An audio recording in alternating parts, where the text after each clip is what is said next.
Imagine experiencing winter with biting winds, snow-covered rooftops, and a bone-chilling cold seeping through every crack in your home. Now, strip away the central heating, warm showers, and insulated clothing. This was the everyday reality of a medieval peasant in winter, a stark contrast to the comforts we enjoy today. Winter wasn't just a season for medieval peasants, but a test of their resilience. Despite the freezing temperatures, limited food, and poorly insulated homes, they didn't just survive, they thrived. Their ability to adapt and overcome the harsh winter conditions, often with limited resources, is truly inspiring and a testament to their unwavering determination. So how did they do it? How did peasants with no modern technology manage to survive brutal medieval winters? From innovative home insulation to layering techniques that rival today's outdoor gear, medieval peasants developed clever ways to keep warm. Some of these methods were so effective that they're still used in survivalist communities today, showcasing their impressive ingenuity and resourcefulness. In this video, we'll uncover the incredible strategies medieval people used to combat the cold, how they built homes to trap heat, the surprising role of animals in keeping warm, such as using animal fur for clothing and bedding, and the heat generated by livestock near the home, and the ingenious ways they preserved food to last through the harshest months. As we explore the world of medieval peasants and their battle against winter, we invite you to ponder, could you have survived a medieval winter?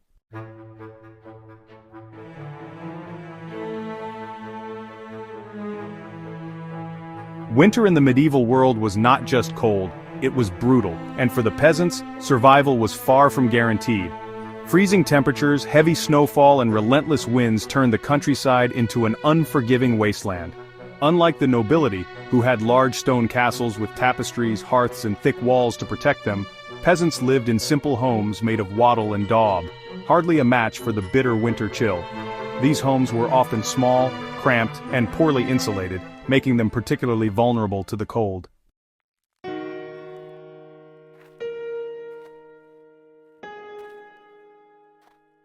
Medieval Europe had a range of climates, but winters could be especially severe.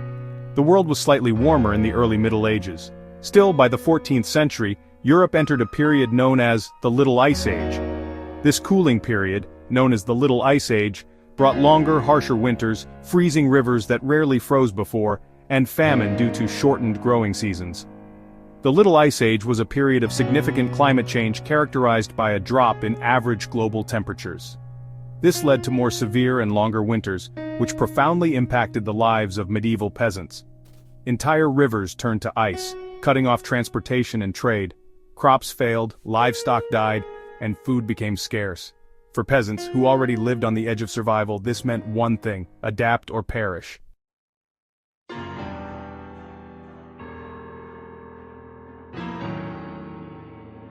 With limited resources, medieval peasants faced countless winter hardships.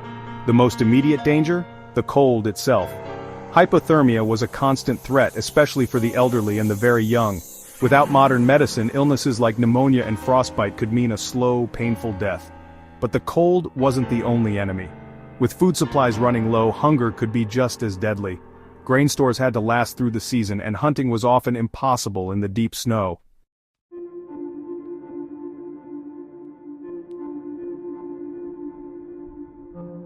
Even simple tasks like getting water became a challenge. Wells froze, rivers turned to ice, and melting snow was sometimes the only option. But fresh water wasn't always available, leading many peasants to drink weak ale or fermented beverages instead. This lack of water also affected hygiene, as bathing was a luxury few could afford in winter. Ale was often safer than water, as it was boiled during brewing, killing off bacteria. The process of brewing ale involved boiling the water and then adding the ingredients, which effectively sterilized the water. This made ale a safer alternative to water, and even children drank it daily, though it was much weaker than modern beer. To survive, medieval peasants had to prepare well before winter arrived. They stocked up on food, reinforced their homes, and relied on traditions passed down for generations, such as preserving food and making warm clothing. This preservation process involved salting, smoking, drying meats, fermenting vegetables, and storing grains in a cool, dry place. Once winter set in, it was a long, relentless fight against the elements, a testament to their unwavering determination. But how exactly did they stay warm with no modern heating? Next, we uncover the ingenious ways medieval peasants built and insulated their homes to trap every bit of heat possible.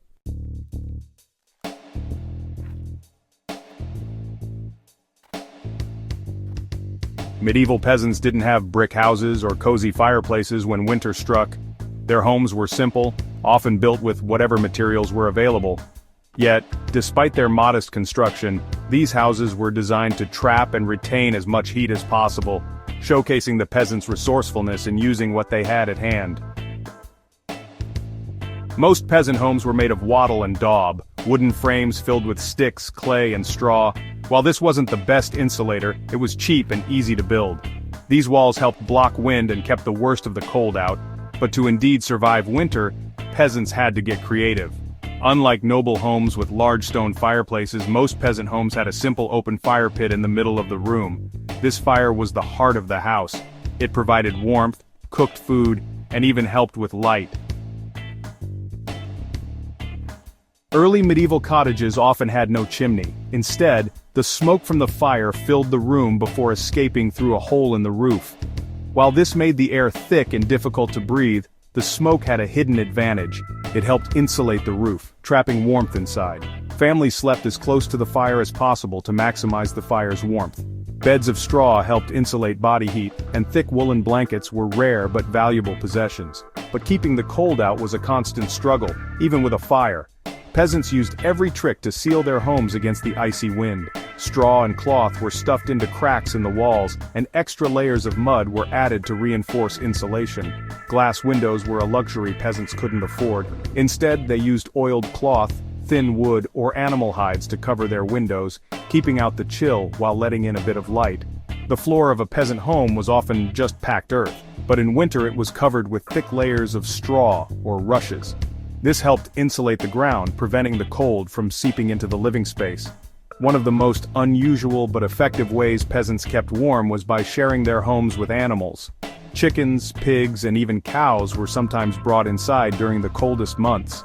It may sound unpleasant, but livestock give off body heat, raising the temperature inside the home. In some cases, peasants built their homes directly above a stable, so the heat from the animals below would rise and warm the living area above. In winter, privacy took a back seat to survival. Families often slept together in one large bed or on the floor near the fire using body heat to stay warm.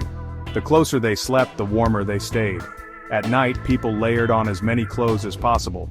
Cloaks, tunics, and wool caps were often worn to bed to keep the cold at bay, and if they were lucky, they had a heated stone wrapped in cloth to keep their feet warm throughout the night. Every morning, the fire had to be restarted. If the embers had died overnight, getting it going again could be a long and challenging process. Firewood was precious, so it had to be used wisely. Gathering firewood was an essential but grueling task. Peasants relied on fallen branches, as cutting down trees without a noble's permission was often illegal. This made wood scarce in many areas, forcing people to use alternatives like peat or dried animal dung to keep their fires burning. Despite the cold, medieval peasants found ways to survive. Their homes may have been simple, but they were cleverly designed to make the most of what little heat they could gather. But staying warm was only part of the challenge. With winter came another deadly threat, finding enough food to survive until spring. In the next chapter, we uncover how medieval peasants preserved their food and survived the long winter months when fresh crops were impossible to grow.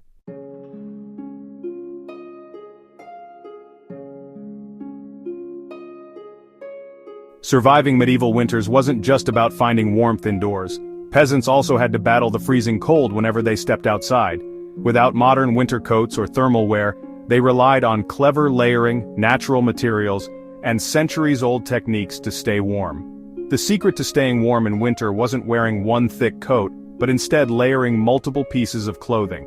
Peasants had three main layers: the base layer, a linen shirt or tunic worn directly against the skin; the insulating layer, woolen garments to trap heat and keep the cold out; the outer layer, a heavy wool cloak or fur-lined coat to shield against wind and snow. Linen was used for the base layer because it wickeded moisture away from the skin, preventing sweat from making people even colder. Wool was the most essential fabric, providing warmth even when damp. Wool was the most critical material for medieval winter clothing. Thanks to sheep farming across Europe, it was warm, water-resistant, and widely available. Woolen tunics, leggings, and socks were standard winter wear. Some garments were felted for extra warmth. Pressing and matting the wool together made it denser and even better at insulating heat.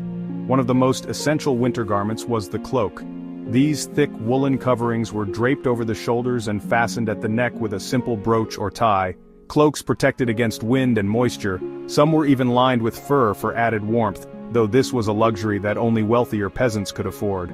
Hoods weren't just for style, they were crucial for keeping the head and neck warm, preventing heat loss from one of the body's most vulnerable areas. Keeping feet warm was a challenge, especially when shoes were made of simple leather with no insulation. To protect against the cold, peasants stuffed their shoes with straw, wool, or moss to trap heat. Woolen socks were essential, but for extra warmth, peasants often wrapped their feet in strips of cloth before putting on their shoes, an early form of layering similar to modern thermal socks. In muddy or snowy conditions, peasants sometimes wore wooden pattens, raised platforms that kept their feet dry by lifting them above the wet ground. In especially icy conditions, some shoes were reinforced with hobnails. Small iron studs added to the soles to provide traction, similar to modern winter boots with grips. Hands were another vulnerable part of the body. Woolen mittens were ordinary, but peasants lined them with fur or layered them with cloth wrappings for extra protection in extreme cold. For those who had access to it, fur-lined clothing provided the ultimate warmth. Sheepskin coats were prized possessions, offering protection from bitter winds and freezing temperatures. Fur was expensive and often legally restricted. Only nobles could wear certain types, such as fox or ermine. But peasants made do with sheepskin, rabbit fur, and whatever materials they could find. For most peasants, winter survival meant maintaining their clothing as long as possible. Garments were repaired, patched, and passed down through generations, ensuring every fabric was used entirely. Medieval peasants survived the cold months through careful layering and resourceful use of wool, fur, and insulation techniques. But warmth was only part of the equation. With winter came another urgent challenge, keeping food from spoiling and ensuring there was enough to last until spring. Next, we explore the ingenious ways medieval people preserved their food and survived the long winter months when fresh crops were impossible to grow.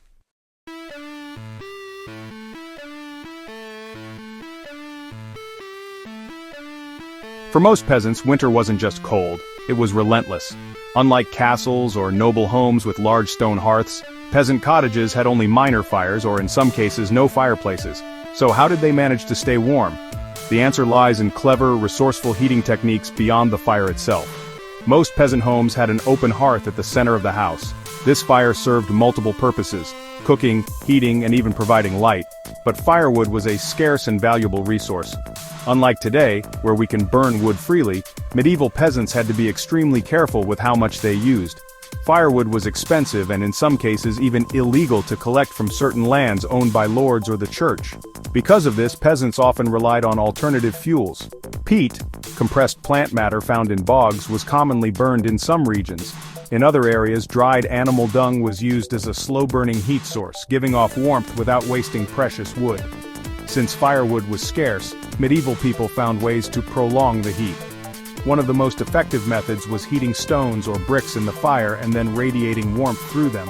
Before bedtime, people would place heated stones wrapped in cloth into their beds to keep warm throughout the night, an early version of today's hot water bottles. Some homes were built with thick clay or stone walls that absorbed heat during the day and slowly released it at night, acting as a natural heat battery. Since heating an entire house was impossible, medieval people focused on keeping themselves warm. Families often slept together in one bed, sharing body heat for warmth. Straw mattresses were commonly used as insulation against the cold ground. Extra layers of cloth, animal furs, or even rushes from the fields were added to keep the chill away. One of the most surprising heating techniques was bringing animals inside the home. In some cases, houses were built directly above a stable, allowing the body heat of cows, pigs, and sheep to warm the living space above. It might not have smelled great, but in the dead of winter, the warmth from livestock could mean the difference between comfort and freezing. Preventing heat loss was just as crucial as creating warmth. Since medieval homes had many gaps and cracks, peasants used whatever they could to block the cold. Straw, wool, and rags were stuffed into openings to keep out icy winds. Some even hung animal hides or thick cloth over doorways to create an extra barrier against the cold.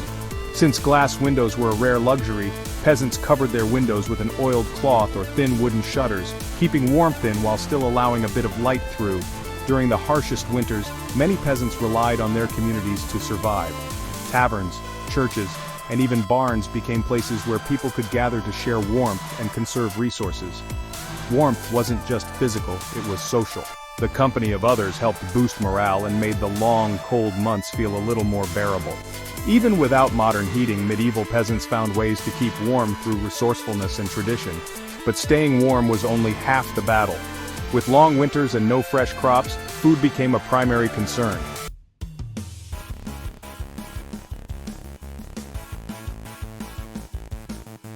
In the medieval world, winter wasn't just about staying warm but about staying fed.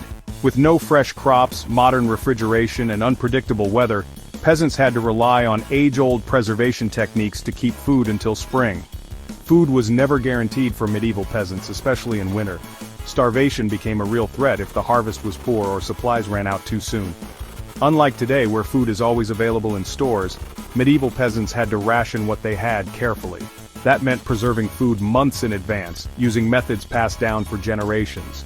Grain was the foundation of the medieval diet. Stored in sacks, barrels, or lofts, it had to last the entire winter, as bread, porridge, and ale all depended on it.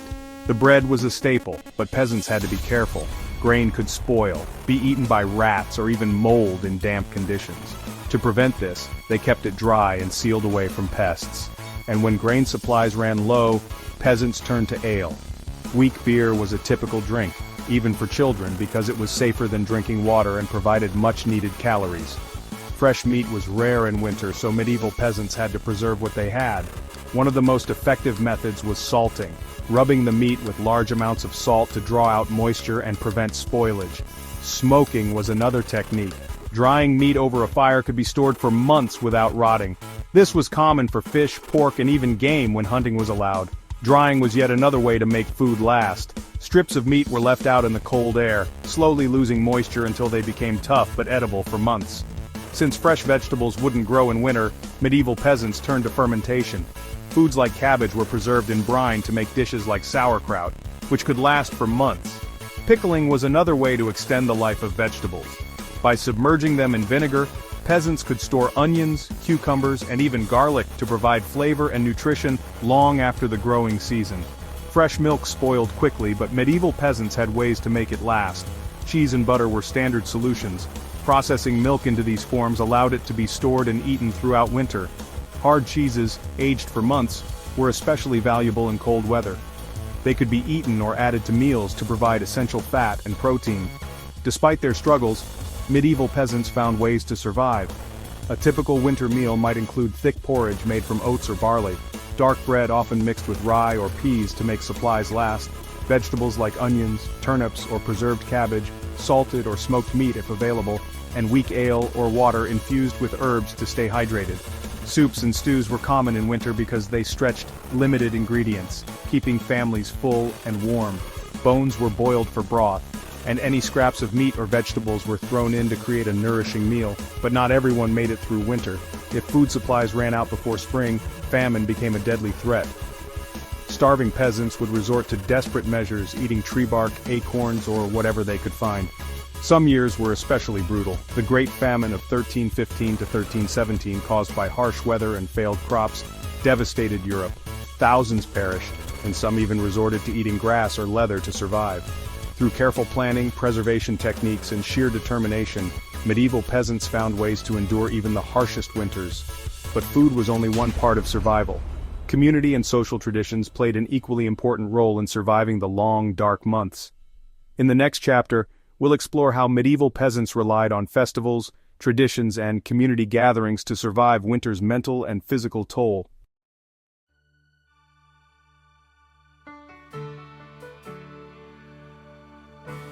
Surviving a medieval winter wasn't just about staying warm or having enough food, it was also about enduring the long, dark months together. In the face of isolation, hunger, and the bitter cold, medieval communities relied on each other for support, companionship, and shared resources. Life in a medieval village was deeply communal. No one could survive winter alone, so people helped each other with tasks like gathering firewood, repairing homes, and sharing extra food when needed. Bartering and gift-giving were common. Those with surplus grain might trade with those who had extra firewood. This cooperation strengthened social bonds and ensured no one was left to fend for themselves. During the darkest months, communal fires became gathering places. Taverns, churches, and barns often became warm refuges where villagers could escape the cold, share meals, and exchange news. Storytelling was an essential part of these gatherings. Elders passed down myths, legends, and history, keeping traditions alive and helping people escape the harsh reality of winter, even for a little while. Winter wasn't just a time of hardship, but also a time of celebration. Festivals helped break up the long, cold months, giving people something to look forward to. One of the most well-known winter traditions was Yule, celebrated across medieval Europe. Peasants burned a large Yule log, believing it would bring good fortune for the coming year. Caroling was another tradition in which groups went door to door, singing in exchange for food, drink, or small gifts. This practice still survives today in the form of Christmas caroling. Religious observances also played a key role. Candlemas, held in early February, marked the hope of returning light and warmth. Churches distributed blessed candles and food to those in need, reinforcing the spirit of charity. Though food was scarce, special occasions called for feasting. Lords often hosted meals for their peasants during Christmas or other significant festivals, offering bread, ale, and sometimes even meat. For those who could afford them, feasts featured roasted meats, spiced wine, and sweet treats made from honey and dried fruit. These moments of indulgence provided warmth and cheer amid hardship. Music and dance were vital for keeping spirits high. Even in the coldest months, peasants would gather to play music, sing, and perform simple folk dances to stay warm and lift their moods. Ale and mead flowed freely during festivals, helping people forget their troubles for a night. Despite the hardships, medieval people found joy in simple pleasures, warm fires, good company, and the promise of spring ahead. Winter wasn't just physically tricky, it was mentally exhausting. The isolation, lack of sunlight, and long nights could wear down even the most assertive individuals. Faith and belief played a crucial role in helping people endure. Many believed that winter was a test of patience and that enduring hardship with resilience would be rewarded in the spring. Winter was an endurance, cooperation, and faith trial for medieval peasants. They survived the harshest months through clever survival strategies, community support, and the warmth of shared traditions. As the frost melted and the first green shoots appeared, the struggle of winter faded into memory, until the cycle began again. And so, year after year, generation after generation, medieval peasants survived the bitter cold, proving that human resilience knows no bounds. Would you have survived a medieval winter? Let us know in the comments, and don't forget to subscribe to Explore Hist for more fascinating journeys into the past.